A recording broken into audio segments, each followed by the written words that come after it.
All right. All right. Are you ready? Yep. 3, 2, 1. Natrovia. Nastrovia, chin chin. Salute.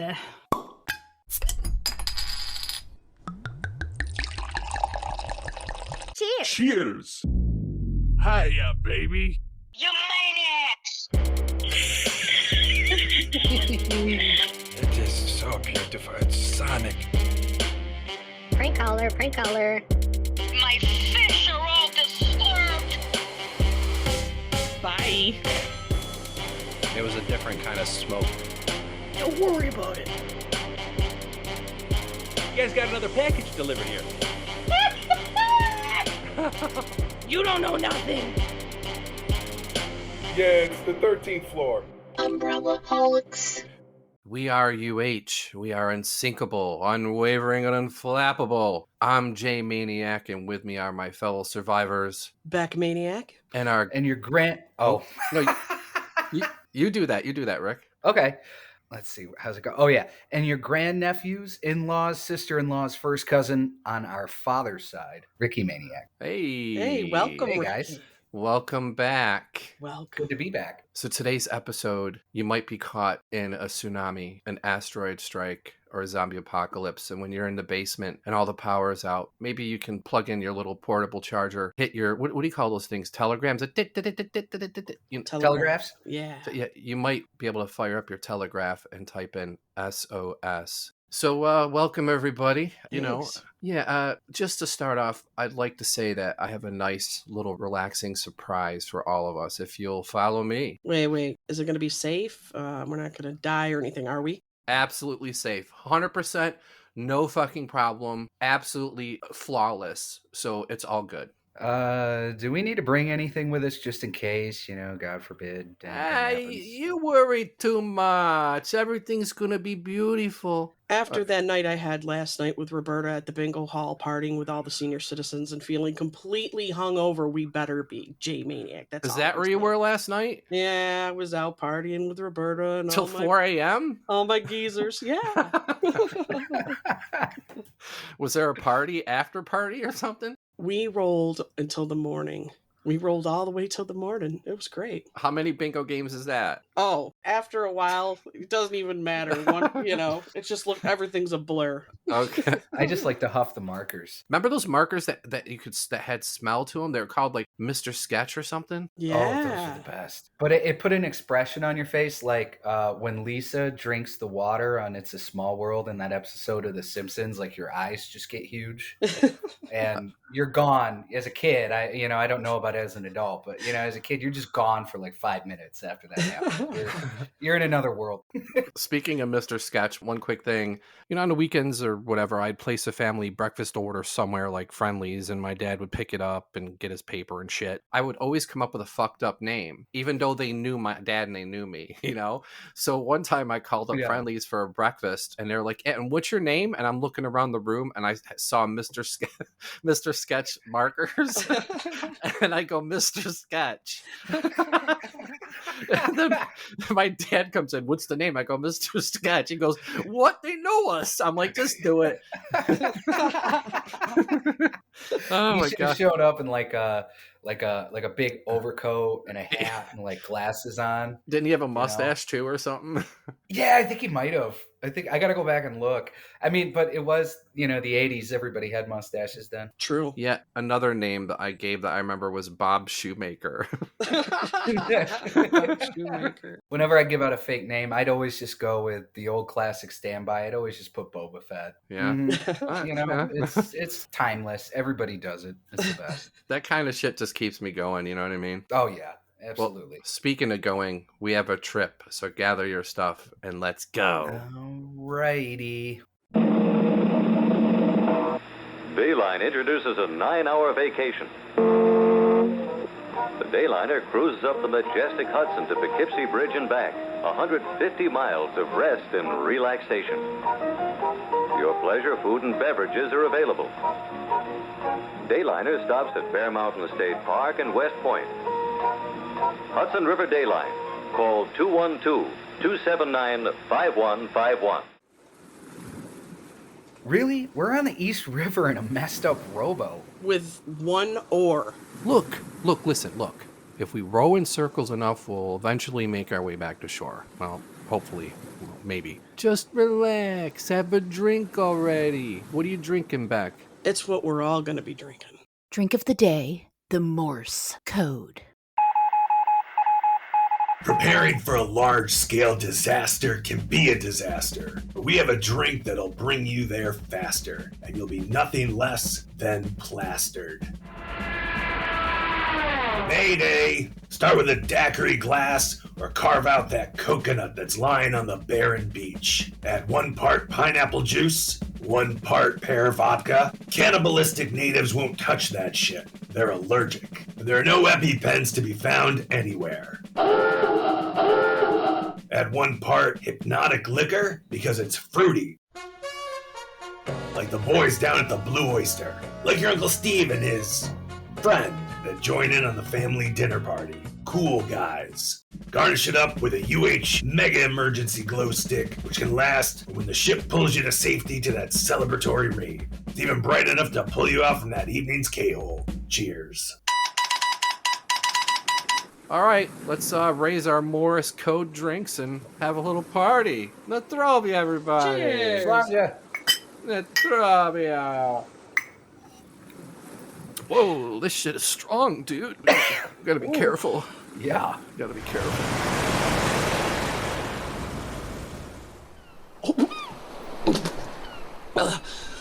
Where are we? What happened?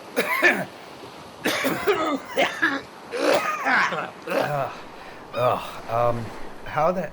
We're on some kind of tropical island. Damn, I guess those drinks are serious. I don't remember a thing. Like, what day is it? The better question would be, what month is it? We left in the fall, and now it's hot and sweltering. So we started off in the Hudson River and somehow ended up in the middle of the Pacific Ocean? Looks like it. Great. We better start on a shelter before it gets dark. Who knows what's on this island? Bing bong, umbrella holic. Well, I should have paid more attention in home ec. This is some kind of shelter. It's, a little collapsed. I mean, hopefully it gets us through the night. At least there's no bugs, but I'd love a pillow right about now. I'm gonna totally Bear Grylls it. Pass me a couple of them bugs. Do you got hot sauce? I could probably make some. Well, if we can get some hot sauce, I'll have a couple too. Yeah, me too, as long as we can drown out the flavor. Yeah, exactly. Hot sauce will kill anything. Okay, now that we're all sitting around the fire and getting toasty and ate our hot sauce-drenched bugs, what was a harrowing situation you didn't think you'd make it out of? And let's start with our guest, Ricky. Probably the most harrowing experience was when I accidentally pissed off about maybe I can't remember if it was 5 or 6 bikers in Dublin. What? Yeah, at a bar. It was like, okay, so here I gotta set the scene. It was I'm curious. first time in Dublin. Yeah, I'm ready for this. I didn't even know there were bikers in Dublin. So it was my first time in Ireland. I had just flown there from the UK. I was in Scotland. Everything had like really lined up to that point, like the whole day's trip. Like the flight was really nice. Almost immediately, this cab guy pulls up and gets to talking with me, and he ends up having a nice conversation with me and like just charging me like half, right, of what it would be to get there. And not only that, but like he showed me all around Dublin. We went to like Bram Stoker's house and like all this stuff. Cool, man. And yeah, it was awesome, but by the time I got into my hostel, it was like really late. But I was right on the main canal street, sort of in Dublin. It's where you always see those photos of all the bridges going over the canal and all the multicolored 2-story buildings. They put it on lots of posters. There's this bar right next door to the hostel. I don't know how I didn't realize it at first, but it was kind of like a Irish take on an American biker bar. Can I interrupt you for 1 second? Mm-hmm. When you walked in, did you hear? Sorry, go ahead. That was great. But I get in there and I am, even though the trip was fine and everything, I was wiped. I didn't even think about what I was wearing. I didn't even think about the bar. I was just like placed with beer, gonna go drink in it. I get up to the bar and there's like a lot of rough looking guys there, and there was a few motorcycles out front. Everybody's kind of giving me the eye, and I sit down at the bar and I look down and I realize that I'm wearing like the most flamboyant Morrissey shirt you could possibly imagine. Now, here in America, you could probably get away with that because not a lot of people know who Morrissey is, especially bikers. But over there, I might as well have put a sign on me that just said, "Take me out back and beat me." Yeah. And so I'm having my beer, and they're slowly like circling it around me. And there's nobody else there that's not in leather. So I get a little kind of whatever, a couple of them are talking to me, but I notice they're just like asking me questions, like they're trying to size me up kind of thing. And so I'm like, all right, I'm going to like go outside and have a cigarette. A couple of them follow me out there. And this one guy starts talking to me about how he just won like this settlement in like a big court case and he's going to get all this money, but he doesn't have any money on him right now. So how about I buy him a drink kind of a thing? Yeah. Yeah. And that type of scam. And and at first I didn't know what to do, so I was like kind of like hemming and hawing it. I wasn't really giving any sort of committal answer. And as he's doing this, all of them start walking outside, like around me. Were you drunk at this time, Ricky? No, I had like half a beer in me at this point. Okay. I say I'm gonna buy him a drink. I said, yeah, go back inside. I'm just gonna finish my cigarette. I don't know how they fell for it, but they all went back in, and I just took off. So you just did an Irish goodbye. Yeah, but I just kept running. I don't even know why. I guess it was just the thrill of like escaping. I ran right past the place where I was staying. And then I just decided to keep going. I was like, it's Dublin, it's nighttime, there's like carriages out even, like it's kind of really cool. And I probably still got like an hour before everything closes, so I'm just going to walk around for a bit. I'm going to walk around in the streets of Dublin at the dead of night, not knowing anybody, because that's real smart. Yeah. And I'm walking around for a bit, and I find my way to this club. And the bouncer looks at me, and he looks at my Morrissey shirt, and he goes, "You're not getting in here," kind of thing. Apparently, all of Ireland hates Morrissey or something. My so, God, I didn't like, know there was such a problem with this. Yeah. So I turn around, like hands in my pockets. I'm like Charlie Brown walking home when I hear these voices, and it's the guys from the bar, and they are pissed. Yeah, one of them was even talking about me. I start booking down the other alley, and I'm getting further and further away from where I'm staying. I have no idea where I am. I round this corner when they round it a block, sort of kitty corner away on the same side, and they're walking right for me. And this Serbian guy comes up out of nowhere with like a rickshaw, and he goes, "You want a ride?" And I'm like, "Fuck yeah, I want to ride. Let me, let me on." And he starts, just flooring it out of there. The guy, he's like, "I've been in town 3 weeks." Kind of thing. And he's not even looking. He's looking behind to talk to me the whole way as he's just like ripping down the road. And right in front of us, 2 cars collide.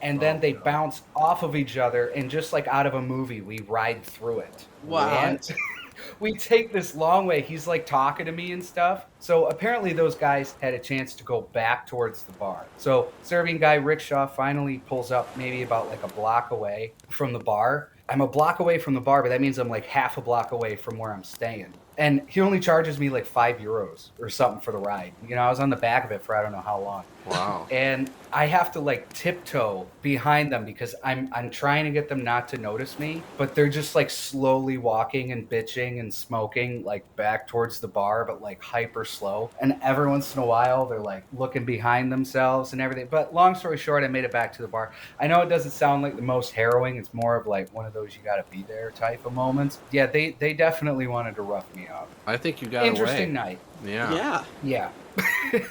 Oh my God, that's what worries me about traveling, dude. I would have never thought there would be like a roving Irish gang of bikers. I thought you were going to start off by saying, and then I knocked one of the bikes over and they all started knocking over like dominoes. Oh God, I wouldn't be here today if that. Like Pee Wee Herman.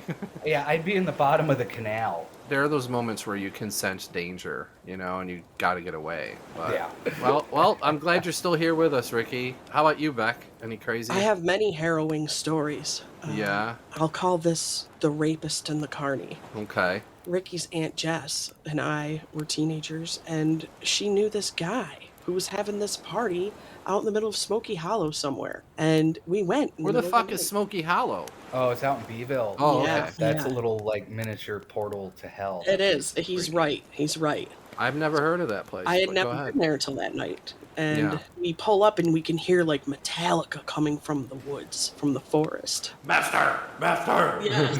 And we're like, whoa, there's like a serious fucking party going on back there. You know, we park and we start trekking through the woods towards, you know, like smart teenage girls would do, all alone in the dark, like a horror movie. You know, as we get closer, we're hearing like, you know, Master of the Puppets and blah, blah, blah, and we're like, oh my God, this must be a rager, man. And then these two dudes come out of nowhere. And one is a tall, young guy, probably our age, maybe a little older, a couple years older. He's the carny. The other one looks like Charles Manson, basically. He's older. He's got to be like middle age. He's missing some teeth. He's got some long hair. I mean, the only thing he really didn't have was the cross, and you know, on his head. What was a swastika or something? Oh, yeah. He might as well have. But they were like, Why don't you girls pull your car in? You can bring your car in and come right back. That way we don't have to walk through the woods. and so we did. And when we get there was no party, man. It was just these dudes. I had no idea where we even were. But I can tell you, as the night progresses, we end up in his shack that he must have built. It smells like caveman in there. I remember it just smelled like somebody that didn't Wet bathe. dog. Yeah, and just really like body odor and testosterone all mixed together. I just wasn't feeling very comfortable, but Ricky's Aunt Jess was wild, and she never really had fear for some reason about things. I did. So I went out to the car, and lo and behold, we have flat tires. Oh boy. One of them had drained the air from our tires, so we could not leave. It turned into a total shit show. It turned into like, I had to basically evade being raped by the carny. Jess had to evade being raped by the caveman Manson guy. And we ended up escaping barely. But what do? We went back there. And we went back there with Ricky's other aunt, Jessica's sister, Steph. And we all went back there to seek revenge later on. Because we end up finding out that the Charles Manson guy was a serial rapist, and he had raped some girls at our local Carousel Mall at the time. He was a truck driver, and I think his thing was to like lure girls, high school girls, back to these parties back in the woods in Smoky Hollow. But it was out of a horror movie. It seriously was. It was like you're stranded, no electricity, you're in the middle of nowhere with these stinky cavemen dudes and carny. And the other guy, by the way, was a literal carny. He was a carny. That was harrowing. That was a scary situation. No, that's ridiculously scary. Scarier than the 13 Curbs. Scary. Yeah. What about you, Jay? You've got to have something good. Mine is of my own doing. We averted disaster. We knew a dude who can get us pineapples, which are like when you finish the toilet paper and it's the roll, you know? Yeah. And they were $2 each. So we all had pineapples. We would randomly set them off by putting a cigarette halfway, like the wick halfway in the cigarette. Yeah. Everybody's over my house. The parents aren't around. We're playing cards. Across the street from me is like a motel or a hotel, and nobody was around. So we go outside and we put the pineapple, you know, like sort of, if we look out our front door, we can see the pineapple, and we set it down with a cigarette. People are playing cards. Jay, come on, fucking playing cards already. My brother's tripping on acid with my cousin in his room. All of a sudden, a car pulls up next to the fucking bomb. And I'm like, dudes. Oh. So we all shut off the lights and we all start freaking out, and we're all looking out like the fucking window, and we're, you know, it's like two small windows. We're all clamoring to, you know, look out there. We're like, hurry up and go inside, dude. He had a dog. He's taking his fucking sweet ass time. And I know any minute this is going to start going off. And then all of a sudden you see the smoke from the wick start going. Him and his dog were probably about 10 feet away, you know, from the fucking bomb. The dog is trying to go near the bomb, but the dude is pulling him back, and he finally gets the dog back as the bomb goes off. And we're flipping out, dude. What? Do you think the dude knew that the bomb was going to go off, or did he see the smoke or something? He didn't really fucking notice, or he... I mean, this thing is smoking like a Vietnam fucking smoke bomb, and he didn't even know. And when it goes off, we're just scattering around the house, like totally flipping out. And I go in my brother's room, and he's tripping. And when you're tripping, you gotta have ultimate fun, because if anything creeps in your head, it'll give you a bad trip. I go in my brother's room. bedroom. He's curled up again, like his bed was against the wall. He's curled up against the wall, going, "What the fuck, dude? What the fuck?" He was full on in the middle of this trip, and this is starting to happen. All of a sudden, neighbors came out, cops came out, and we just played cards with like a little light on the fucking table because we didn't want to put the lights on. So we avoided blowing up somebody and his dog. That was the end of. We used to do dastardly things like roof hop, and then I fell off a roof, and then we would blow shit up, and then this happened. So there are always these moments that stopped all our juvenile delinquency, activities. That was the end of the fucking bombs, dude. Wow. That was the end of the bombs. But Jesus Christ.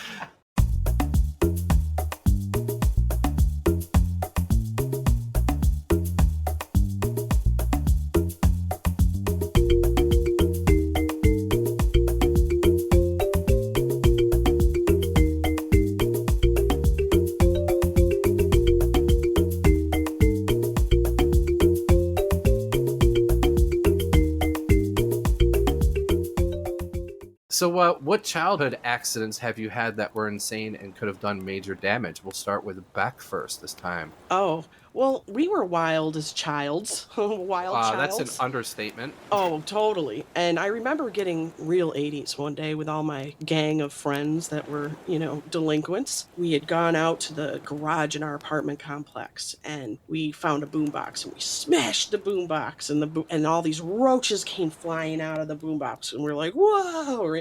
And then we saw a spider, and we stomped, and all these little baby spiders come flying out. Oh my God. Like, it was like the day of smashing shit. And we had found this giant metal pole. It was so heavy. It took like 10 kids to pick this thing up. And for some reason, we had the bright idea that we were going to take this pole and we were going to create a hole in the garage, in the concrete wall of the garage. We were going to bust through it with this giant pole like firefighters. And so we all picked this up, and I was at the front of this pole. And I remember one of the kids that was like the leader was like, All right, everybody, on the count of 3, we're just gonna ram this thing into the wall. We're gonna make a hole. and we're all like, yeah, we're all excited. We're like little punks. And with all our might, we back up and we go running. And we have some motion, man. This pole had to have been like 100. I mean, it was heavy. As a kid, I don't know, maybe now it would have, seemed like 100 pounds, but we get moving. And right when we get to the target zone, we hit. And my fucking thumb was in the front of the pole. Oh no. I thought my thumb had come off. I'm surprised it did not. Yeah. But needless to say, my thumb stopped somehow from there being any damage, but I definitely broke my thumb. That was it for me, and I'm like, you know what? I'm done being a little punk rock now because I'm always getting hurt. I was always getting hurt. I was part of it, but I would get hurt. That's my harrowing story. Wow. Well, all right. Well, glad you still have your thumb. Thank you. Thank you, me too. How about you, Ricky? Any childhood shit that you almost did you in? Yeah, there was quite a bit. The first, this is just the first one that springs to mind, and it's definitely up there. Is okay. So my oldest aunt. So you were talking about Steph and Jess earlier. Well, their oldest sister, Jenny. She unfortunately passed away around the time I was born, right? Yeah. And my mom ended up taking a lot of her stuff, kind of winding up in possession of it, because all of her sisters and her mom and everybody, they've always been like nomads, right? So like they couldn't have like her car and all this. My mom wound up with her car that kind of like lived in the driveway of this house we lived in Cicero, and it just sat there, right? Like my parents couldn't afford to like put it on the road or gas for it or get any work. We didn't have a lot of money. We were basically just holding it for my grandmother until she decided what to do with it. Yeah. But it sat there for years, right? So like me and all the other kids that lived in the neighborhood, we'd get in it, we'd play like Batman and Robin. We'd pretend we were driving it and everything else. Yeah. Well, the car was on this incline, kind of a slightly steep driveway, and directly across the street behind it is like this big tree, and we lived on this busy road. And I just decided to see what would happen one day when I put it in reverse. Oh, boy. And the car immediately started flying back down the driveway, aimed at the tree as 2 cars were coming on both sides. Oh, my God. At the same time. And my mom, like a superhuman, I'm pretty sure I heard like the $1 Million Man, no, like type noise. Yeah. She bounded out the front door at like gazelle speeds and got behind the car right as like the rear tires like touched the road by herself, just pushed this big heavy car like up the driveway. Wow. And screamed at me to put it in park. But the thing is, not only would it have killed me, possibly killed my mom. I mean, imagine if she like slipped and fell, you know, like while she was trying to push it up the driveway. But there was this neighbor kid that I would always get into trouble. I'd always be like, come on, I got these, you know, fireworks or something. Let's go light them off in your dad's garage or so. You know, I was always getting into trouble. He was in the passenger seat with me. We both would have been dead because we like where the street was not. It was a busy street. All the cars to get in and out of that area of the neighborhood had to go down this street, and we were on like a turn sort of it, so you could only see so far in both directions. So it's like people would just whip down that street, which these cars were doing. They would have had like no time to stop. I mean, to me, I thought it was awesome. You know what I mean? Like I wasn't scared at the time. I was like, I drove a car. But, you know, like the look on my mom's face, you know, I realized that it definitely freaked her out, you know? Well, yeah, we were all a bunch of maniacs. Oh, yeah, all the time. 2 quick car things and one thing where I almost cut off my toe, I think I'll tell. We used to go to the cemetery near Shop City and just speed around. You can speed down a long passageway and then it'll turn left and you could cut the wheel. You'll spin out, you know, and there's all the smoke. And we used to love doing that. One time I did that with my friend Rick and the gravel wasn't slick or whatever. And when I turned the wheel to like spin out, the car started lifting, dude. It almost tipped over. It came within a fucking couple inches of tipping over and then it went back to the ground and we were like, we just sat there with smoke all around us. We were like, oh my God, dude. Holy crap. another thing with a car, I live on a hill, on one side of the hill. So I went up the hill and then I sped down the other side of the hill, like speeding like fucking crazy. And there was this unknown dip I didn't see as we got closer to the intersection. So when I hit that dip at high speed, we went flying in the air. And when we landed, my brakes didn't work. And we went right through the intersection, dude. And no, we didn't hit anything. And again, we stopped. We stopped on the other side of the intersection and just sat there, just like for like 10 minutes. I'm just imagining Ferris Bueller when they're all flying in the air. Yeah, it was funny, but I'm pushing the brakes. Oh, the fucking brakes don't work. And we're going, ah! But, do you think your luck ran out that day? Because sometimes I think that we are allotted so much luck. I think so. Then it runs out. Yeah. That's possible. I wish I was a better storyteller, and B, I wish I had a better memory, because I know I have better stories where even more luck was involved. I'm sure mine's run out. Just save them for the next episode when you're on. I've used 1 million lives, man. That's why I think I have such bad luck, because that's maybe why we crashed on this island. Yeah, it could be.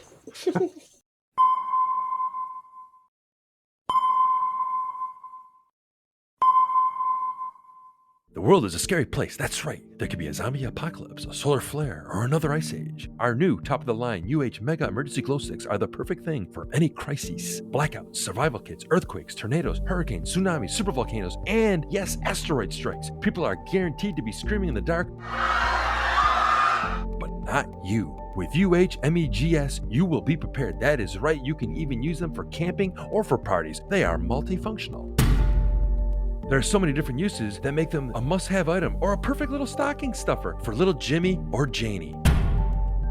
You will be shell-shocked with how useful they are when you really need them. You can also take them fishing, hunting, boating, trips, or even give them to your child for playing at night. Mega quality, super bright, and long lasting. These light sticks can be seen from a continent away and will provide you with the light and the power that you need when you need it the most. They last for at least 8,760 hours. Yes, that's right, 8,760 hours. A long shelf life, great value pack, manufactured under the strictest quality UH guidelines. These glow sticks will work for years to come. It's a set it and forget it type thing, maintenance free item. Don't settle for anything less, I wouldn't. Sort of safe to use and store. Sort of. These light sticks are waterproof, toxic, and flammable. They're also individually wrapped with a strong foil that you can use as a blanket so you can stay warm and you don't have to worry about them getting damaged or broken. But that's not all. This is just the beginning. The cherry on the top, the Aang #1, the king of the hill, the tip of the iceberg. With UH Mags, you also get a number of features such as Explosion! With a touch of the red button, you can take down a zombie horde.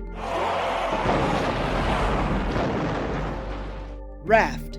With a touch of the blue button, an inflatable raft will keep you afloat when the tides of life are dragging you down.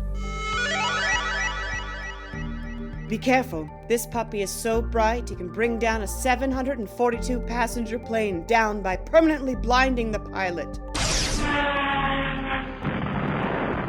Other additional features include 5,000 IUs of vitamin D from the light it emits. Will make plants grow in a nuclear winter. You can even get a nice crispy tan. And as a further added bonus, no extra charge for you to my friend, free to you. That's right, absolutely nothing to pay, of course, shipping and handling. While waiting to be rescued, you can create your own symphony with a built-in flute. With UH Mega Emergency Glow Sticks, we will be the light at the end of your tunnel. Sponsored by UH Corp. I feel like we've been on this island for like well over a month. Look at my beard. It's long and scraggly like a wizard. I can't even yank out my elderly ear hairs. Look how gnarly they are.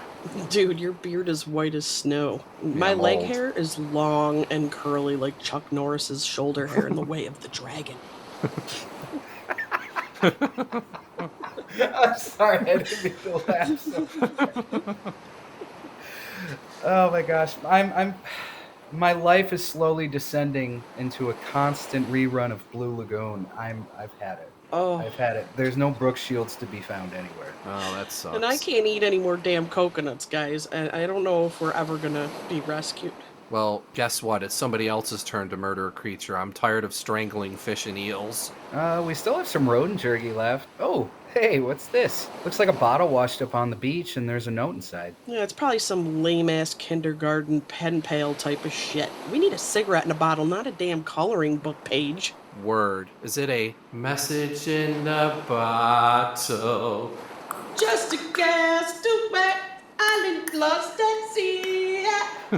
I send an SOS to the world. I send an SOS to the world. I hope that someone gets my message in a bottle. Go ahead and open it up and read it. Let's do it. All right. It reads, "Hi, Maniacs. I know you're stuck on a desert island right now. That sucks. If you could only listen to one album, which album would it be? Over and over and over until the authorities find your bones. Palam, Philip Philippine from Calabarzon, Philippines." His name is Philip Philippine from the Philippines. Who writes this shit? Oh, well, this is going to be really hard, guys, because if we have to hear this album over and over, we're never going to love it ever again. Well, I don't know. I have a couple I could probably. So what would you pick? Yeah, and remember, it has For to a be single front to one? back because you don't want the ones where songs are going to suck and you can't really skip it. You have to I know. listen to the whole album. Well, my friends are gonna, if they listen to this, they're gonna roll their eyes because it's so like predictable. It would probably be Hootenanny by the Replacements because it is the one album that has songs that sound like all the different eras of their career. So it's like it's almost like if you condensed all of their albums into one. If you just said, give me an album that's a nice balance of their whole sound from beginning to end, it would It's like a probably be best that. of. Well, it's a real album, but it's just like, okay, so the band had grown tired of being a punk band by that point, but there's still kind of punk songs on it. And they were then trying to find their sound that they would eventually have, which was more of a garage and then sort of even an alternative country band at times type of thing. Yeah. And so they were already experimenting with that other stuff that they would do later. Paul Westerberg had been writing amazing songs since their very first album, so there was no the artist has to mature type thing. Right. Plus the first track, it sums them up in a nutshell. It's them just saying the word Hootenanny over and over again, and they've all exchanged instruments. So the drummer's playing lead guitar, the bass player's playing drums, so on and so forth, and they're totally wasted. And that's also how the album ends too. It's just them singing a song about how they're too drunk to get their career together on like a cheap tape recorder in a basement. Wow. And so it's like the album itself even comes full circle. It's perfect. It's perfect for me. I could listen to that record a million times a day. Okay, so that's one that we're all going to be listening to on an island. What are you bringing back? We're all going to slice our wrist by the end of this, but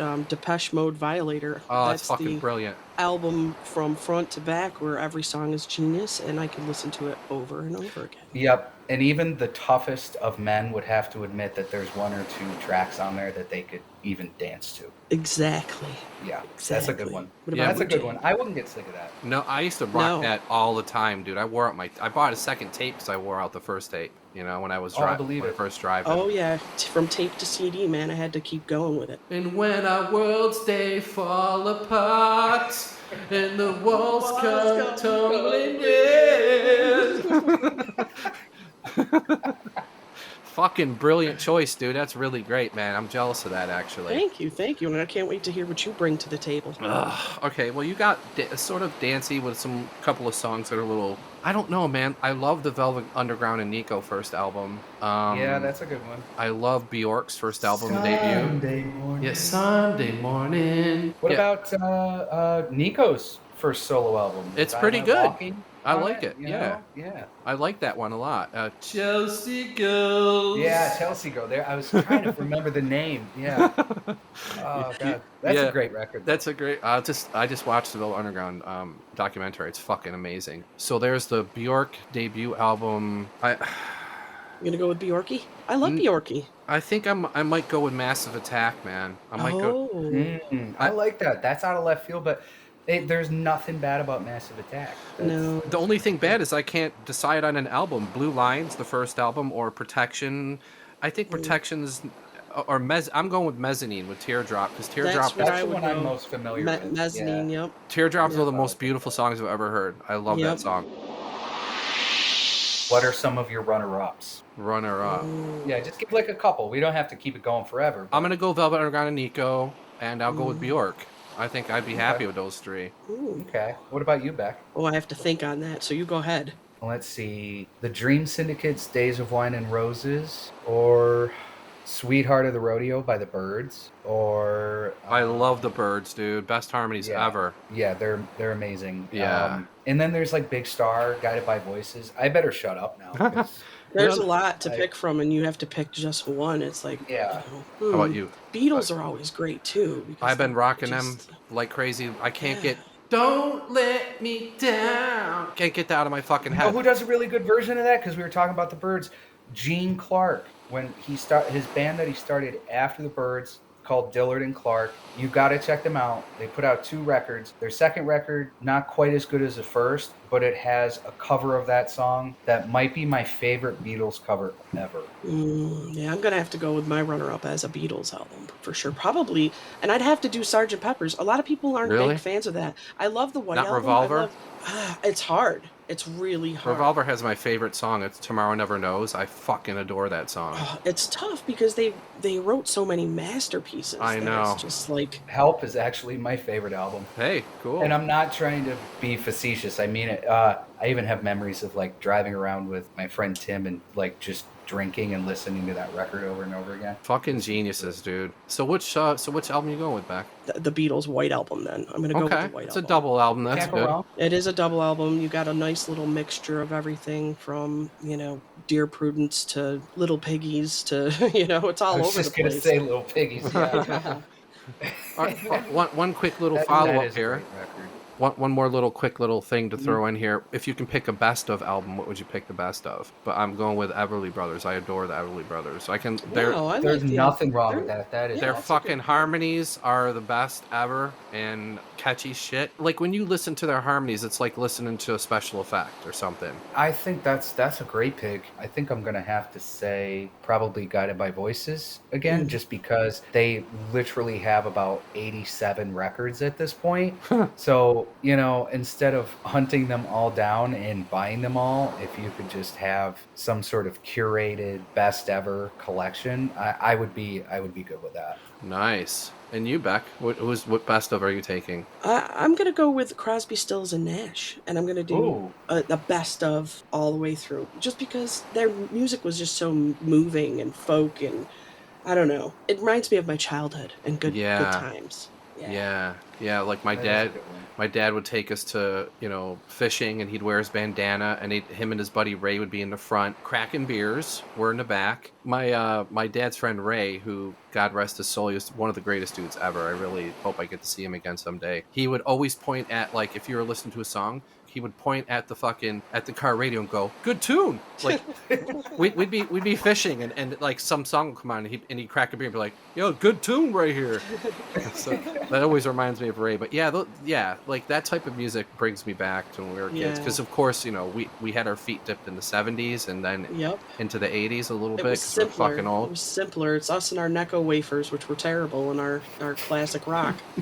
Yeah, but when it's something as simple, it allows their actual talent to come through, and that's why they'll never be beaten. No auto-tune, none of that crap. Ugh, can you imagine? All those people are rolling in their fucking graves listening to the music nowadays. You want to hear? You want to hear how like I knew that music didn't have very much longer to live? I was at a party maybe like 12 years ago. Yeah. And I was talking to this guy who supposedly, I don't know, there were a lot of musicians there that were actually kind of making something of themselves up and down the East Coast. So this might have been true or not. Apparently he had worked with like Ariel Pink, whatever. He was kind of full of himself, and he's finally, after listening to hearing him talk about like what he likes about music and today's musicians and whatever forever, he asked me what I like, and I just said, I don't know, dude, I like a lot of older stuff. And he, before I could even finish getting the sentence out, he thought I was going to give him like the whole classic rock trip, but it's so much better. And I'm like, no, it's not that. I think there's a lot of creative people out there, but I don't think they're like at their full potential. And it like blew his mind, and he's like, why? And I'm like, I think production today. Producers are like,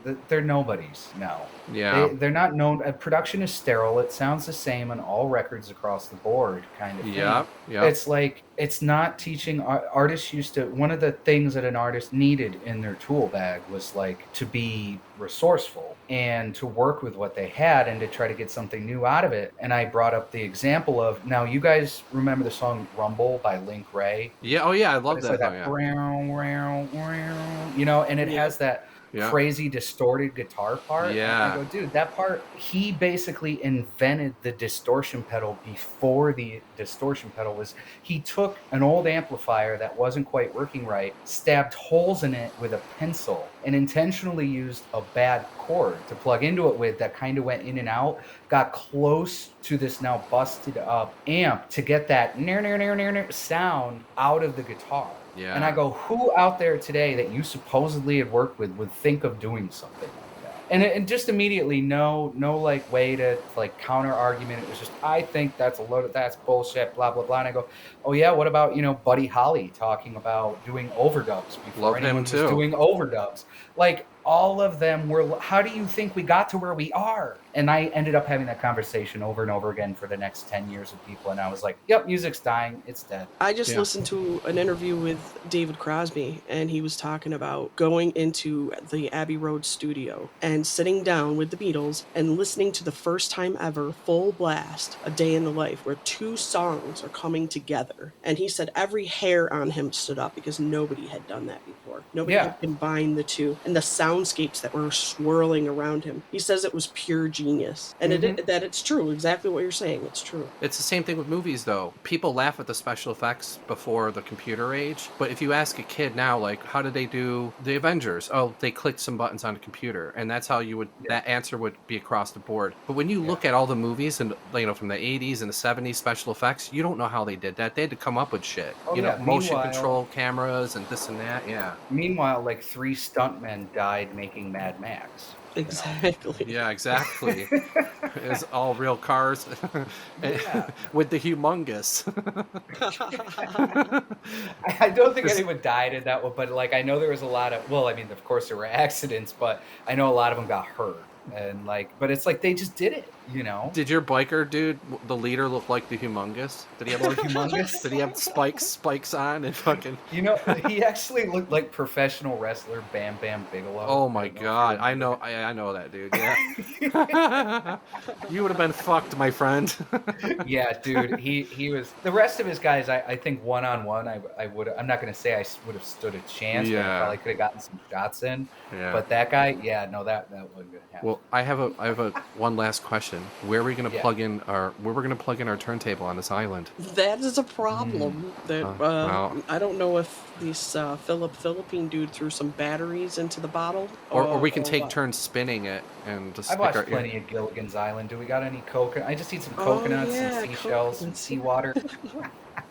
I don't have my De Niro glasses, but what's that in the distance? Are we saved? Oh shit! It looks like a fishing vessel. Hey, over here! I see a Jolly Roger flag. You know, a skull and crossbones. Think we should be concerned about that? I don't care. I want off this island and I want a cheeseburger. Ugh, I'm dreaming of a chicken tandoori kebab from Punjab, man. I'm just really craving some Stover's French bread, guys. Okay, let's see what happens. Stover's? Put your coconut friend down and get ready. But he's my only special friend. Listen, don't worry. When we get on shore, I'll get you your own Wilson volleyball. All right, well, since we're saved, here's an honest treat for everybody. All right, I'm outside Barcade, and I'm Jay Maniac. It's a great night, and I'm with Kobe. I'm with Kobe for $7,800,000. For 3 times a year, you're going to turn into a fly, and when you turn into a fly, it could be 10 minutes or a week, okay? 3 times, and you're going to be a giant fly. You're going to be puking on stuff like Jeff Goldblum, and you're going to be sucking it up, and you got to take your subway, go do your normal day. Would you do it for 3 times a year? $7.8 million. 3 times a year, 7 million. Where exactly am I a fly? In what Random. What country? No, here. In America? Hell yeah, sure. I think I'm with him. I'm gonna do it too, dude. I don't give a fuck if I'm on the subway puking on shit. No problem. All right. You ever seen 2 Girls, 1 Cup? I've never. It fucked up my stomach, dude. Yeah. How about Watch you? 2 Girls, 1 Cup. This fly shit is a piece of cake. Yeah. All right, man. It's on the street. Welcome. Please feel right at home. I want to teach you a game called, amusingly enough, Stay Alive. It's quite deadly. To win, you eliminate your opponents like this, or they eliminate you. It's great fun. I'd be happy to teach you how to play, but there's no one left. I'm the sole survivor. Stay Alive from Milton Bradley.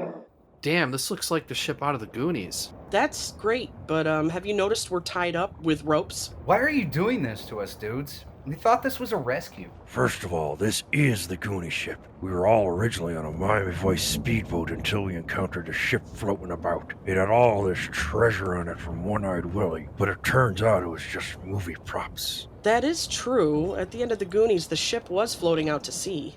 Second of all, because One-Eyed Willie is a fake cheap bastard, we need cash. Therefore, we require 1,500 doubloons for your ransom. And that's why we're doing this, you hear? 1,500 for each of us? 1,500 total, 500 for each of y'all. Well, we don't have any money. We've been rowboat wrecked for God knows how long on the island that you were supposed to be rescuing us off of. You know what? I'm a little offended that we're only worth 500 each. Shut up, dude. Don't raise the price on us. Right, yeah. Well, you better figure out something, or you'll be walking the plank.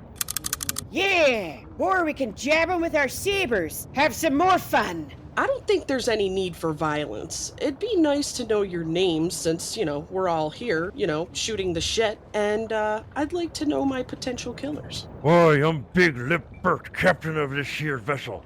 This be Nancy Lobster Legs. Then we have Mabel Hookhands. Next up is Petey Redbeard. Aye. And down the line there is Lazy Eye Louie. What's up? The others are going to be like, "Arr," and there's this one guy that goes, "What's up?" He's I like it. I like it. I love it. Oh, that's All right, great. here we go. Character. Next to Louie is a speechless Mike. Say hi, Mike. He's not one who talks much, unless you be raking him in on them chips and the winnings at the Morgan's Revenge game. And then, our musician of the group, One Tooth John. Give him a sweet tune, Johnny.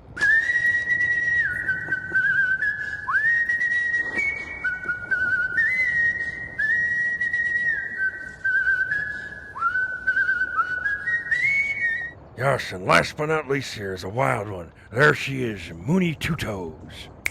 Oi, don't look at me in that tone of voice, lazy eye Louie. Nah, Jay, he's looking at me. It's like one of those holographic Jesus pictures. He's following us around with that lazy eye. I was just looking at a seagull. Wasn't even looking at you guys. I can scoop that eye out for you already, Louie. Slow your roll there, Mabel Hookhands. You see, bro, you should put a patch over one of them eyes there. It'll be more like a badass snake plissken. Yeah, next time we pull to port, we can stop at Party City and get you a proper eye patch. Well, while we're there, we can go next door to Sally's Beauty Supply and get you some proper beard dye. Your beard looks like the top of an old lady's head after she gets done with the salon. What do you mean? My beard looks great. Nah, dude. No, it's thanks. terrible. So. Yeah, it's so bad. Some crew you got here, Big Lip Bird. Why are you called that anyway? Is it like Nicky the Nose because he has a tiny schnoz, or a Jimmy the Hat type of deal because he hates hats? Yeah, Big Lip Bird is more like Bird Vag Mouth Bird. Your lips are non-existent, like Janet's from Three's Company. I haven't had any complaints so far. You're single, aren't ya? Well, you went out with me, didn't you, Miss Mabel Hookhands? Yeah, but I couldn't get past your bird mouth. It's a shame you can't Photoshop that shit. The Nancy Lobsterlegs never said a thing like that as I swabs the deck with her. You know why it was only one time? Why be that? I thought I had the flu, but then I realized your lips made me sick to my stomach. All right, everybody shut up or you'll be walking the plank as well. Time to make your call, you three. Here, take my jitterbug. Then tell them I want 15 hundo. Jay, call Disastra. All right.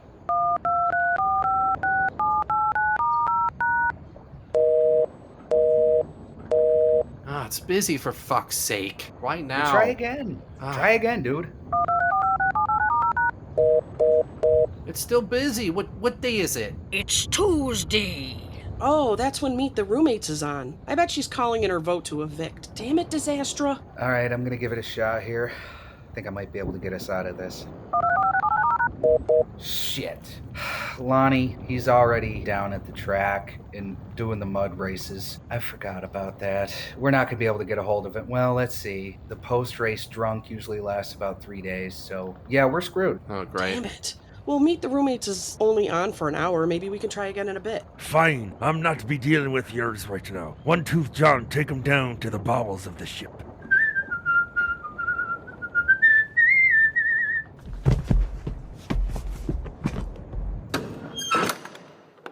We are UH. I figured since we usually have a bad present section in our show, I scavenged some gifts around this pirate ship, and I wrapped them all in seaweed for you. So What? enjoy your bad presents. Oh, of course. You know, we had to. I had to. Let's take a look, everyone. All right.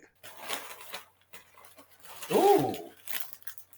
Is this a pirate mask for me? Ooh, and it lights up. What? Yes. I found it in the corner back there. Wow. Oh my gosh. You know, maybe we can use this later to sneak out of here. The eyes around it light up. Oh, sweet. That was at the dollar store, dude? I mean, at the bottom of the ship? Belly of the pirate ship. Let's see, I got... Oh, you didn't. You have no idea what you've just unleashed upon this earth. Oh man, this is like one of my all-time... Oh, yeah. Oh my god, what's this called? The metal kazoo. Makes some noise. Oh, my dog's gonna love me later. Oh, this is so great. I love these. I love kazoos. It's gonna come in handy in a little bit too. Yeah. I have a thing for obnoxious instruments. Let's see. We got further down in the pile. Oh my gosh. A Little Mermaid bag clip. Did you go back to 1990 for this? This is awesome. I want to know which pie. I bet this is Big Lip Bird's. I bet you it is. Ooh, what are you? It's a skull with some sort of black liquid. I know. I saw that and thought, that's really weird. I need to wrap that up right now. That sounds a little bit scary. Goofy gooey. Ooh, I like that. I bet if I shake it up real good, it'll get it all nice and gooey. And then I could also freak out my dog with this. This is amazing. I love it. I'm going to stick that on my desk. And let's see. We got Now you're hitting me with the good stuff. I got a sack of coins and jewels. Yeah, man, pirates, they have the shit everywhere down here. Oh my god. And they never spend any of it. No, they don't. They just bury it. They just want it, and then what do they do with it? They're dumbasses. I mean, yeah. Why do you think they're they're ransoming us for crying out loud? Yeah, at a really low price. Yeah. Ooh, you got me some dice. Oh, snap. Yep. Hey, we're gonna need to play something while we're down here. Well, maybe I can win our ransoms back up here. Yeah. What is that game called? It's called Yacht, I believe. I have no idea what that is. We would think it's short for Yahtzee. Probably. It's the dollar store version. They could only afford so many letters. Let's see. Ooh. Ocean breeze room mist. Oh, good. Because the musk has filled up my room. Yes. Does that clear funky odors? It looks like it does. Let's see if I'll smell Beck could have used that when she went into the shack with the caveman smell. Ooh. Yeah. You know what, guys? And I mean this as an upright compliment. The smell brings me back to like 2003.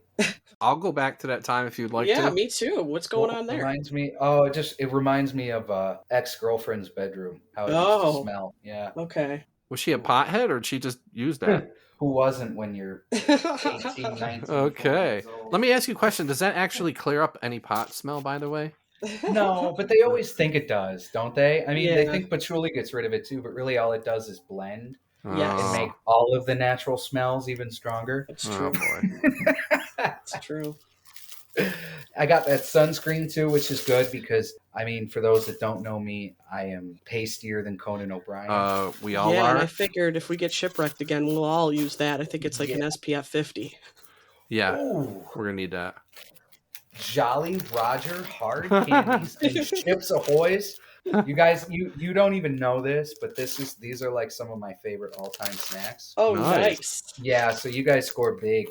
With that I didn't know how old they were, but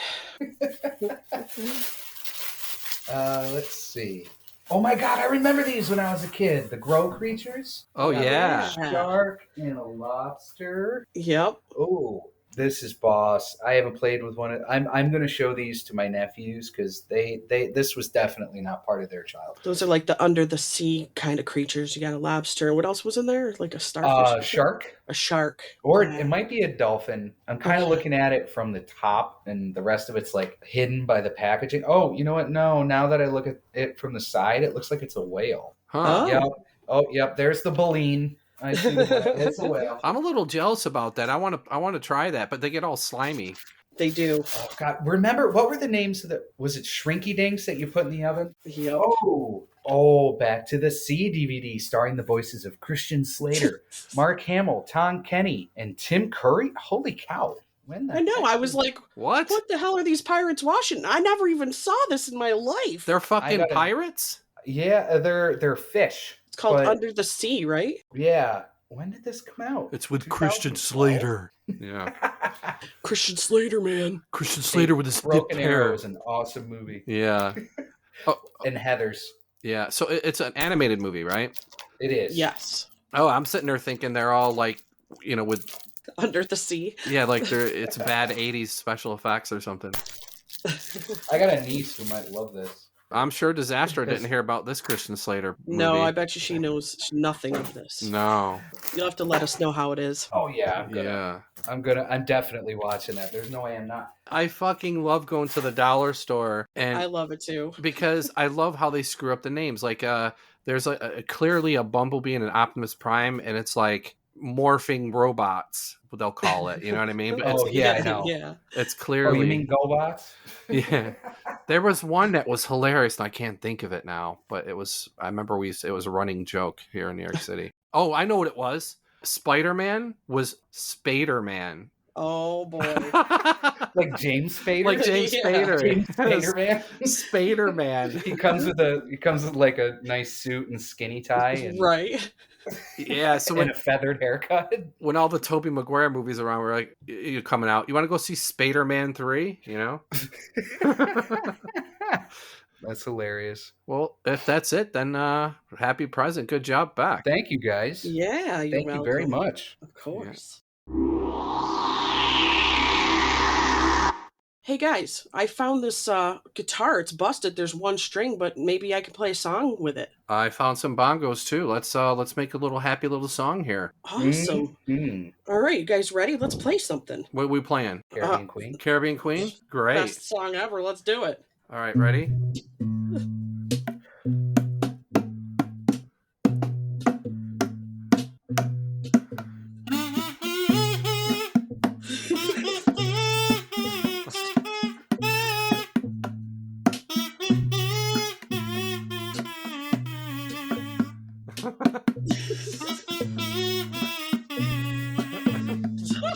This actually came out fucking so much better than I thought it would.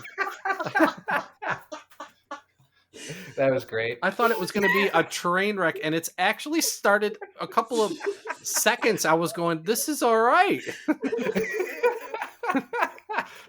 Oh my god. Wow. Gee, I guess if we get rescued, we should start going to the village and playing at some of the open mics. Yeah. Hey. All right, here we go. Ready? I'll be the MC, and let's go. What's our band name? The Shipwrecks or something? The Shipwrecks for sure. Okay. All right. Here we go. We got some people from the Lower East Side, the Shipwrecks, and what are you playing? They're playing Caribbean Queen. Everybody, here we go.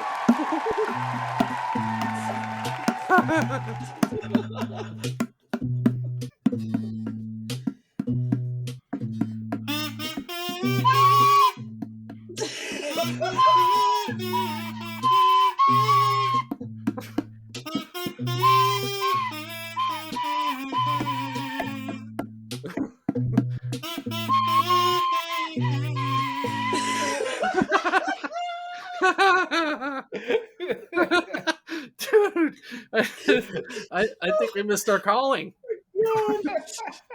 I cannot fucking believe how great that came out. Shit, that was Holy shit. It was actually like a remake, and it sounded more a little, not depressing, but a little more melancholy. Oh my god. Ricky really pulled it together too with his He did, yeah. He did. He's very I got good the musically. easy instrument. Yeah. Well, look out for our new single, Caribbean Queen, the melancholy version from the That's Shipwrecks. right. By the Shipwrecks. Yeah. Thank you. Good night.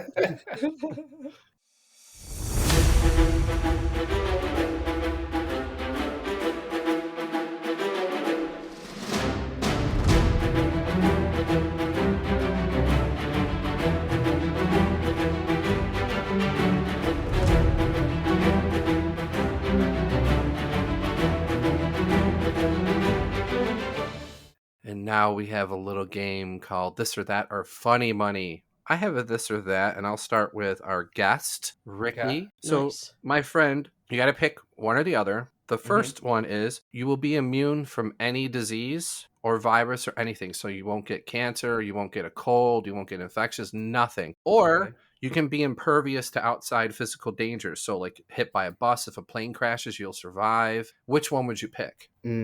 I'm gonna go with imperviousness. To the outside forces? Yeah, I think there's just no existential fear anymore. You know, I mean, I guess cancer, but you always got, the odds that you might not get it. You know what I mean? I mean, you got the odds that you might not get hit by a bus or something, but knowing that you could just, like, for fun at a party, go up to the top of your friend's apartment building and just say, watch this, and like jump off and land, like, life would have a whole new outlook. Are you scared of flying like me? You know what's funny is I've probably flown like 300 times, and I used to not be. And now that I've flown so much, I'm starting to think my numbers up. So I tend to get drunk before I get on the plane. We're definitely going to have to do one of those end of the good luck episodes now, because we are really hitting it with this.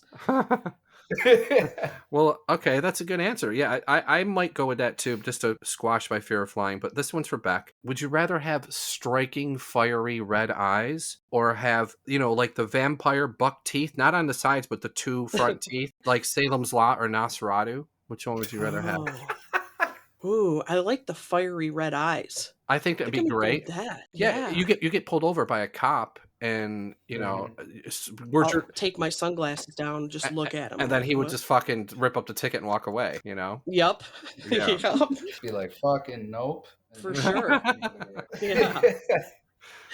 All I right. have one for both of you. Oh boy. We'll start with Ricky. Okay. I went more with a kind of a survival thing. So you either are able to start a fire but have no jacket in the freezing temperatures, or you're equipped with multiple layers of clothing but you lack the ability to start a fire. Oh boy, it's one of those ones where it's tough because they're both sucky. Well, here's the thing. When you really think about it, both can protect you from the elements, right? Both can protect you in certain ways from some animal attacks, but fire's going to protect you a lot better from a bear. Plus, you can cook with a fire. Yeah, that's true. Right. So I'm going to go with fire. Both are acceptable. Right.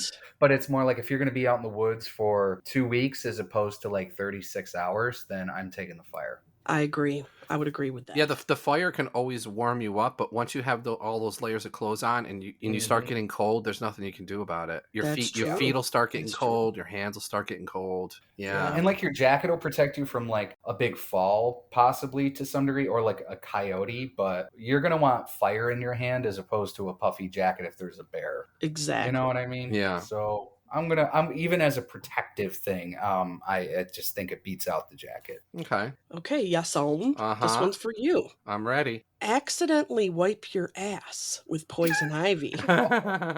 Or eat a plant that paralyzes you the whole day. All right, so if I eat the plant, I start freezing up and I go back, something's wrong, and you can For 24 hours. But you know, if you wipe your ass with that poison ivy, I can't tell you how long the effects are going to have. I'm going with the paralyzed. That's what I picked. I'll fall over, just put me in the tent, throw a blankie on me, and I'll wake up and be fine. Yeah, there's nothing worse than like swamp ass or itch ass or anything. Exactly. It just pisses you off. You know what I mean? I know. Can you believe Kat chose the poison ivy on her ass? I said, "Are you kidding me? I'll just." You wouldn't be able to sleep anyway. Like no. And then yeah. you maybe get through a day quicker. You'd be like, "Well, I wasn't even hungry. I was just paralyzed, just stuck there." All right. Good one. Okay. Cool. I'm going to start off with my simple one. I think I'm going to ask Becky this one. Okay. If you were stuck out in the woods, would you rather have a 3-day supply of water or a 3-day supply of food? So would you rather risk starving to death or risk dehydrating? I'm going to go with I'd rather have water. Yeah. Okay, see, that's interesting because I have some, I believe it or not, because I'm not the most athletic person. I hiked over the Pyrenees in 2014. Wow. And it was actually eating the wrong food that almost got me killed. Really? Not having enough water. Yeah. Because I intentionally didn't drink a whole lot of water or keep too much on me because I didn't want to like have to pee every 10 minutes. Wow. Okay. But I almost like collapsed at the top of the mountain, one of the mountains I was on with a storm coming in because I did not eat enough protein or fruit that day. Wow. Like I literally could not move. But everybody always says water. And I understand water because you need water more often than you do food. Like I get it. But I feel like you can go further without water before you finally drop. Whereas opposed to food, if you don't have the right nutrition, you can drop within hours. Not me. I'm opposite. I can go for a long time without eating, and as long as I have liquids. I still would be fatigued, but I feel like hydration is the most important to me. I think overall it is. I mean, it was still like on days that I didn't drink enough water or whatever, I would still feel it. And I think both are perfectly acceptable. I was just surprised though when that happened to me. Like I was like, what's going on? And people were like, well, did you eat any like apples and stuff for breakfast or carry any with you? No. Did you when's the last time you had like meat? Maybe like a day and a half. It's like, oh, well, that's, like I was talking to these experts who were hiking it too. And they were like, yeah, well, that's why, you idiot. What'd you eat today? And I was like, oh, Burger King, a piece of toast and a glass of wine, like, yeah. They're like, yeah, you're dumb. I was like, yeah, I know. Yeah, a bad meal can wreck me through the whole day if I eat something shitty. Yeah. And Jason, yeah, sure. These ones are a little bit more complex. This one though, even just thinking about it actually like makes me shiver. Would you rather be mountain climbing without any equipment, so like no harness, no crampons, anything like that, and halfway up the mountain and discover that you have a black widow spider working its way down the inside of your shirt? Or would you rather be on a leaky fishing boat that maybe has seconds left before it dips into the water in a crocodile-infested swamp? I can answer that for Jason and tell you he's unequivocally going into the croc territory. Yeah, I am. I'll just do like Pitfall and I'll jump on their heads. You know, like Exactly. I'll jump on their heads and make a little like bridge and just get out of there. Yeah, I'd rather deal with a fucking sea of crocodiles than a black widow spider. Forget about it. Yeah. Punch him in its eye, Jay. But that little spider, you're not getting away from that. Yeah, he's got 8 eyes ananyway, so I'm gonna punch one and it's got 7 others, so you know. Oh, that's right. Well, all right, I got 2 micro funny monies here, okay? And they're really out there. I just tried to think really fucking wacky shit. So we'll go with Becky this one. For $83,618 for 1 week, everywhere you go, like if you order food, if you go to Walmart, if you go wherever, like here's the example. It made me think of it. Going to Dunkin' Donuts and the lady goes, Duncan, how can I help you? and you go, just give me a second, just give me a second. And then you go, oh, I'm ready. And then she goes, It's okay, I'll take your order. and then you go, no, give me a second. And you have to keep doing that. You can never order, right? And you piss everybody off. Would you do that for a week for $83,618? How long in duration do I have to do that part for? You just do it until you piss them off and you get kicked out or something. I don't know. 3,000 isn't that much to go through all that. Imagine if you're really hungry, you want some pizza. You can't even Yeah, get... I know. I don't think I'm going to have to say no. I'm not going to take it. It just would piss me off too much. Okay. All right. All right. This is for a little bit less money for Ricky. $42,690 for 1 week. Yes. For 1 week. Yeah. Yes, exactly. For 1 week, when your mailman comes to deliver mail, you're on the roof and you got to throw water balloons at him each day for a week. Okay, my mail lady is really hot, so I feel like that would kill all chances. Yeah.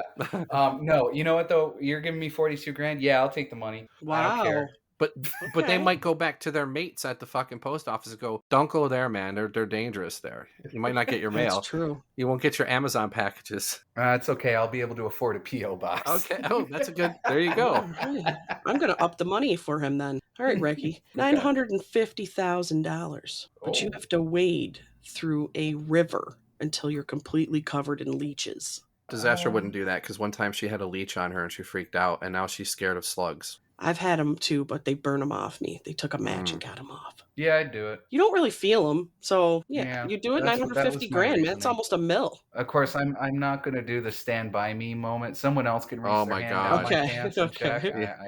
Because I feel like if I do that and look down, yeah, that would probably game over. But the leeches will clean your blood, though. Didn't they do that in Amadeus days? True. And you don't really even tell. You can't feel it. I'm telling you. But this one's for you, Jay. Let's see what you'll do with this one. Oh boy. 18,254,000. But you have to get into a sleeping bag full of ticks and lay there for 10 minutes. Oh my God. Ticks, really? 10 minutes laying in the ticks in the sleeping bag, completely covered, but you get almost, you get 18,254,000. I'm doing that so at Christmas I can go, you have a car, you have a car, and you have a car. You have Lyme disease. You have Lyme disease. Well, they got a cure for that, don't they? They got a cure. Sort of. They got some treatment or something. Well, really, too, if you dig them all out, if you dig them out and get some antibiotics immediately. So you just do the fear factor thing. You have a team of guys like right on top of you for when you jump out, and they just do the whole like ape grooming thing where they check every inch of you for ticks. Yeah. I'll call every hospital and have, people, I'll have a whole team of, EMTs surrounding me, ready to on go. Staff, ready to roll. But their little heads are stuck in there, those little fucking things. Yeah, they got to make sure they get that head out. Otherwise, the toxin keeps pumping in. You get that bullseye. I got to do it, man. I thought you were going to say spiders, and I would have said that you could have been 18 billion. I'm not doing that. Damn, you guys are hard. I thought for sure, but no. We got one going in the leeches, one going with the... All right. All right. Well, we're all fucked up, and we'll do a lot for money, and there is this or that funny money. Boom. You need help, look at that mess. You need lemon, S.O.S. Lemon fresh, S.O.S clean. It's the ultimate cleaning machine. Nothing cleans up greasy messes faster than Lemon Fresh S.O.S.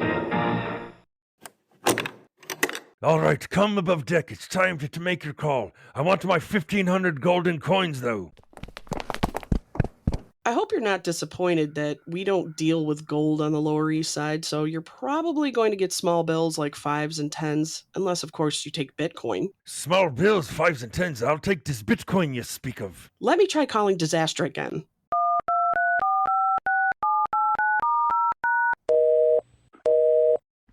Hey guys, it's a helicopter with a 20 on the side, and in the 0 is a smiley face with a pirate patch on one eye. What a coincidence.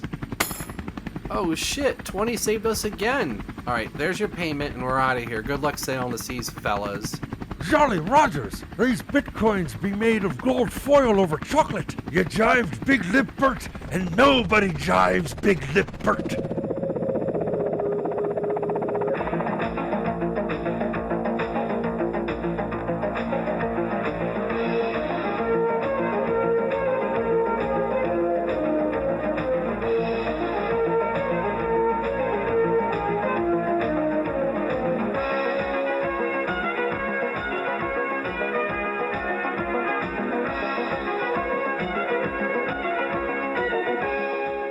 When I get home, I'm gonna get 3 egg and cheeses from Crambone, and I'm gonna kick my feet up and destroy a game of Ms. Pac-Man. I want a slice of pizza the size of my head, a Ballantine, and some Netflix. I want 100 beers. I legitimately want 100 beers. 100 beers, okay?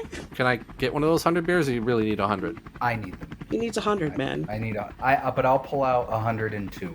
There you go. I'll give you guys a couple. What a pal, what a pal. Hang on tight, Maniacs. We're hitting some kind of snow bomb cyclone.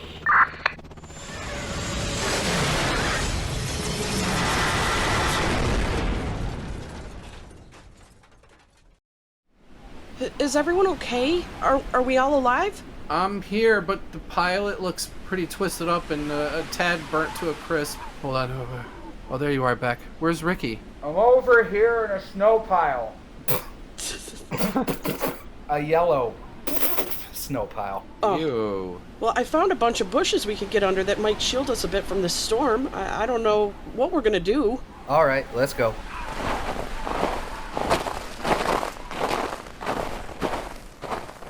While we're here, we might as well play a game as we freeze to death. Does that sound all right? Anything to take my mind off this disaster. Yeah, I guess so. Okay, this is called Survival Movie Game. Oh, boy. I'm going to describe the movie kind of like they did in that pyramid game or whatever, and you just got to buzz in to win. I got, I think, 11, so here's the He's gonna first. kick my ass on this one. You don't know. Okay. Here's the first one. This movie came out in 2015. It's directed by Ridley Scott. A botanist, harsh environment, one-man crew, tries to grow food. Go ahead. The Martian? Very good. Okay. Oh my gosh, yeah. Very good. Nice. Well, yeah, I didn't even get to Red Why Planet. it wasn't clicking for me. That's okay. You got a little bit of time. So Beck's up 1-0. Okay, here's the next one. 2015. A lone man. Harsh environment. Takes place in the 1800s era. Left for Dead. Oh my gosh, the Leonardo DiCaprio movie there, where he gets eaten by the bear practically. Yeah. That one? Yeah. Crap, what the heck is the name of it? If you can't, I'll steal it. Go ahead and steal it. I can't remember the name now. Go ahead. The Revenant. Very The good. Revenant. It's a weird I had word it- to remember anyway. Yeah. I had it in my head until I said buzz, and then it flew out of there. Shit. It And you happens. helped me with that, too. You got me there quicker, so. Okay, here's the third one. Catch up, though. Okay. 2013. 13 on her own. Space debris. Got to get back to Earth. George Oh my Clooney. gosh. Sandra Bullock. Go ahead. It's, Gravity. All right. Damn it. There you go. 3-0 back. Plenty of time to catch up. All right. Here's the fourth one. 2011. Cold wilderness. Plane crash. Hungry. Alive. No, that was early Incorrect. 90s. Incorrect. Two more descripting things. Hungry pack of wolves chasing Liam Neeson. Oh my gosh. This one's a little bit tougher. Go ahead. Was it called Instinct? No, it was The Gray. Remember The Gray? Gray? That's right. Son of a- What a fucking stupid name for it anyway. The Blue. And that was a disappointing movie. I think that's why I couldn't Yeah. remember the name. The previews made it look so awesome. Then you realize nothing happens at Yeah. the end when he goes to fight some wolves, and it lasts for about 8 seconds. Yeah, exactly, dude. Exactly. Yeah. Oh, that movie pissed me off. That's why I don't remember the name, because I just walked away from it and never wanted to think. If you're gonna fight wolves, dude, like I want to see you fight wolves for half an hour. You know what I mean? Like an epic battle. Like seriously, even DiCaprio fared better against the bear. Yeah. You know what I mean? Yeah, exactly. All right, so this one is harrowing true life story, outdoor enthusiast, Utah caverns, running out of time, pinned on 127 hours. There it is. That's it. Ding, ding, ding, ding, ding, ding. Okay, got a couple. I actually knew that one, but she beat me. You're fast. Yeah, she Beck. is fat. Why do you think I always lose these, Ricky? Fucking, I'm terrible. Okay, here we go. This one is, I think it's like 2003 or like maybe 2005 or something like that. A lone virologist. New York City is barren. His only friend is a dog. I Am Legend. There you go. Bing, bing, bing. Nice. Bing, Yeah, bing, I bing. got one. He's on and the it's- board. 4-1. 4-1. Mm-hmm. Okay. This one is from 1972. Inexperienced campers try to survive the elements and the locals. Canoes and rapids. One. Deliverance. There you go. He's on a roll. Bing, bing, bing. Good job. Good All job. right. Ding, ding, ding, ding, ding, ding. 4-2. 4-2. 4-2. Now it's a game. All right, here we go. 1995, the good old days when Beck and Disaster and I all met in S2E Maniac. Okay, 1995. Space, a problem. Aborted moon. Apollo 11. Or Apollo 13. All right, go ahead. We'll give it to you. I don't know why I said 11. That's okay. Yeah, we'll give sorry. it to you. We'll give it to you. We knew what you meant. All right. No money involved. No money. Okay, here we go. 2003. 2 scuba divers. Tour boat leaves them stranded. Shark-infested waters. Unknown actors. Oh God, I know. I have the trailer for this in my head right now. I That's know. all I I have have. seen it too, and I think there was a sequel to this too.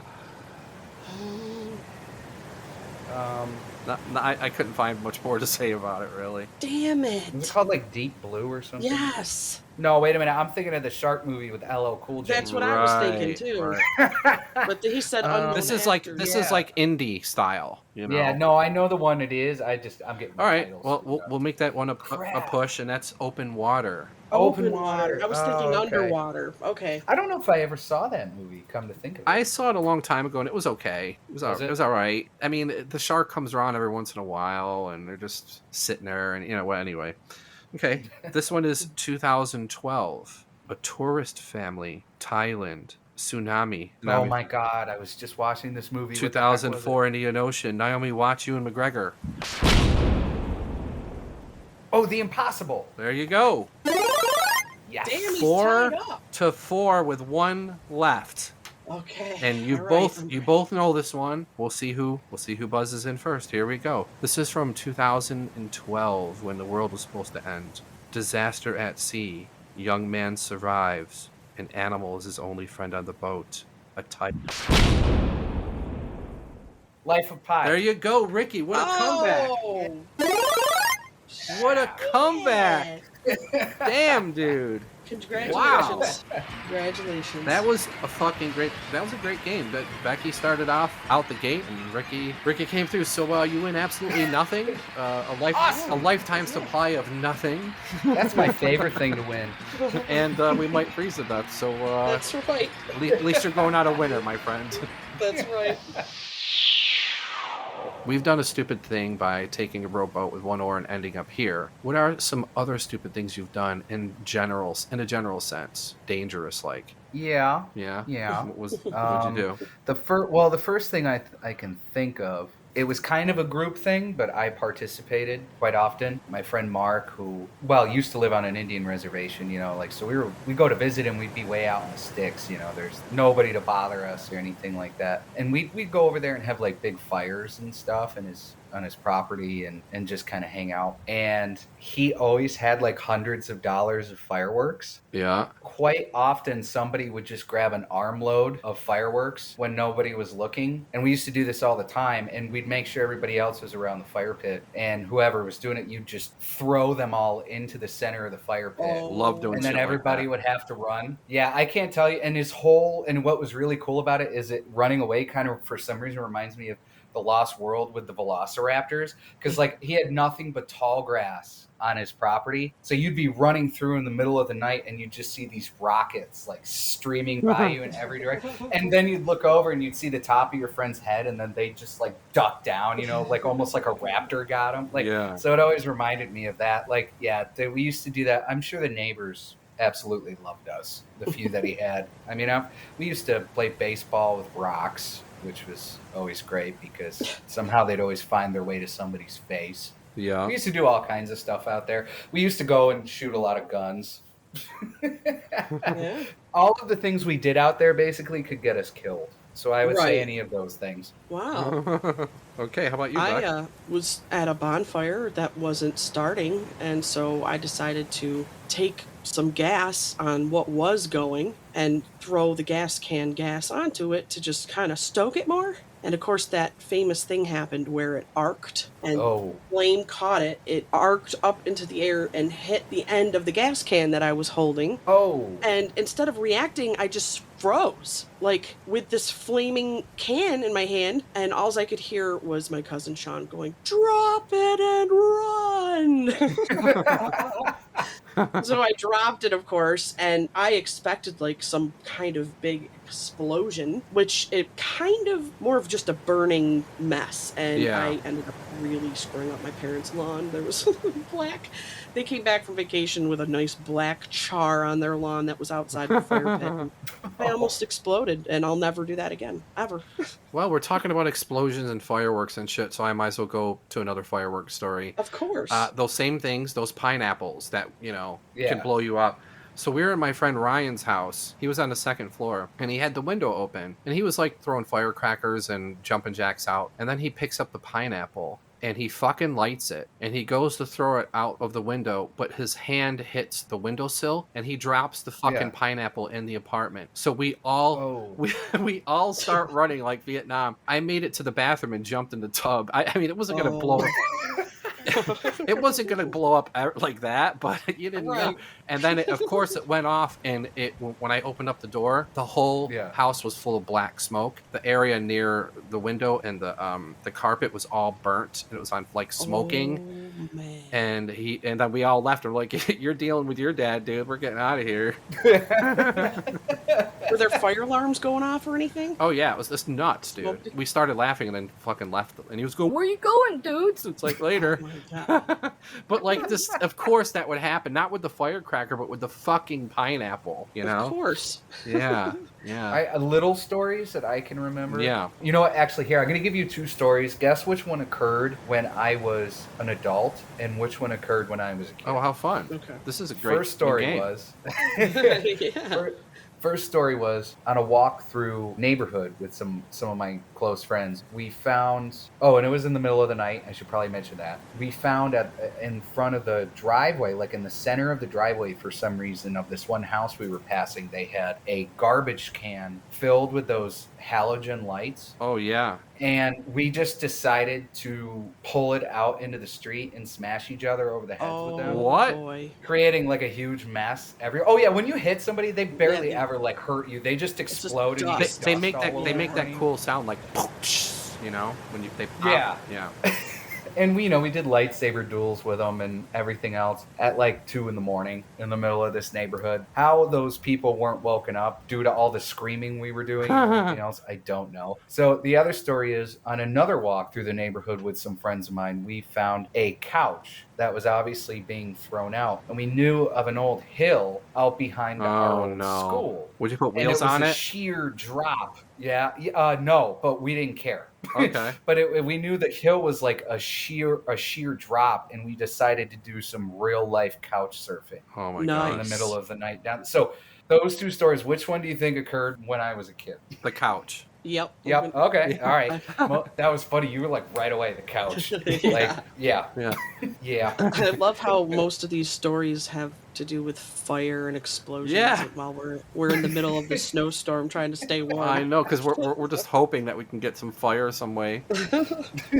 Well, do you want me to tell my quick story about chopping my fucking... Yeah. Okay, so... I've been teasing it all night. Yeah, all right. So I almost cut my fucking toe off. I was a kid. Next to us, the Madonnas, because we lived in a predominantly Italian neighborhood, he had a garden. It was like, all right, picture a shovel. You take off the shovel part and you sharpen the wood at the end. So it's like a spike with a handle. So he would dig that into the ground. You know, you'd plunge it in, move it around a bit, and then you can plant your seeds and stuff. So I was out in the front with my friend Ralph. We're sitting, and he has it for some reason. And then I grab it and I start plunging it into the front lawn. And then on a certain plunge, I notice it's in my shoe. And I go, uh-oh. And then I pull it out, and then all of a sudden you see blood start to form on top of where my... So I couldn't walk and shit. They get me to the doctor, and the doctor is like... You're very lucky because you broke right through the bone, and the only thing keeping your toe on is your skin. So if I had dug a little deeper, it might have come off, dude. Yeah. Yeah. But, oh my god. Oh, the shit we did, man. We really did use up all of our luck, but We all really right, did. Sure did. Please, everybody listening, just learn from our mistakes. Thank you very much. Bing Exactly. bong. Yeah. Bing bong. Yeah. No, I want them to go out and do what I did. You really are truly a maniac among maniacs. Guys, now that the snow has stopped, I'm seeing buildings all around us. Where the hell are we? Oh my god. Are we in... Central Park? Yeah, Beck, I think we're in Central Park. Are you fucking serious? We literally... We're literally 2 blocks away from our apartment? Great. Let's go get our jammies on and order some food. We're going to get to the bottom of who this 20 is once and for all. Just so you know, you guys could have eaten me alive style if I died. You got hot sauce? Pico de gallo. Yeah.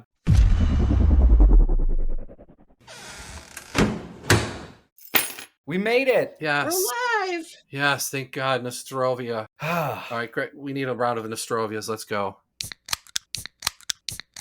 Nostrovia. Cheers. Cindana. Slanja. Cindana. Nostrovia.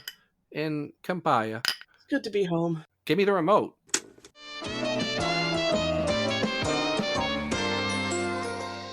Bing bong, umbrella-holics. Well, you ravaging maniacs, that was our S.O.S show. We'd like to thank our very special guest, a rock star, Ricky Maniac. Thanks for joining us, Ricky. Thanks, Ricky. Oh, it's my pleasure, guys. This was awesome. If you like this episode, you can find us on all the major platforms and YouTube. We're on Instagram, Facebook, Twitter. And if one of you maniacs want to get a hold of us, we would love to read your email. So you can email us at umbrellaholics@gmail.com. Get a hold of us and maybe we'll send you a bad present. Might cost $900 if you're in Right. Singapore.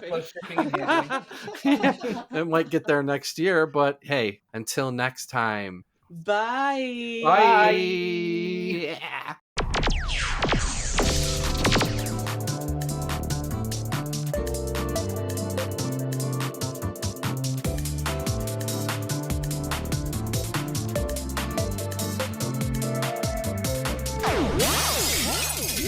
Umbrella!